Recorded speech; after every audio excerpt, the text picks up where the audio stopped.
In the sleepy town of Tinkerton, where clouds floated like marshmallows and cinnamon-scented air danced through the streets, there lived a quiet boy named Eli. He wasn't like the other kids. While they climbed trees and chased wind, Eli spent his afternoons with gears, springs, and the soft ticking of clocks. Deep in his grandfather's old workshop, filled with ticking timepieces and forgotten treasures, Eli discovered something strange. Tucked beneath a layer of dust and wrapped in soft velvet was a pocket watch. Not shiny, not grand, just old and quietly waiting. As Eli touched the watch, the ticking paused, then ticked again, faster, louder, brighter. The walls shimmered, the air bent. With a gentle pop, the world blinked, and Eli was gone. Scene 4, arrival in the past. When the light faded, Eli found himself in a familiar place, and yet not quite. The same workshop, but newer, brighter.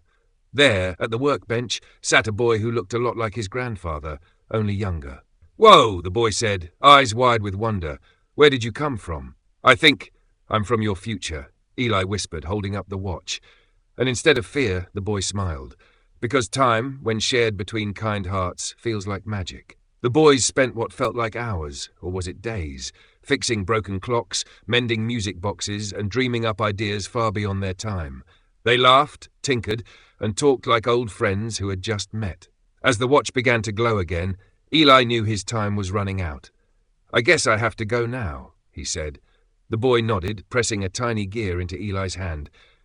"For your next trip," he whispered, and with a warm shimmer, Eli was home. Back in his own time, everything looked the same. But Eli felt different, warmer, like he now carried a piece of the past in his heart. The watch sat quietly in his palm, no longer ticking backward. At midnight it spun forward, because sometimes the best way to change tomorrow is to understand yesterday. And so, in the little town of Tinkerton, a quiet boy with a clever mind learned the secret of time. Not just how it moves, but what makes it matter.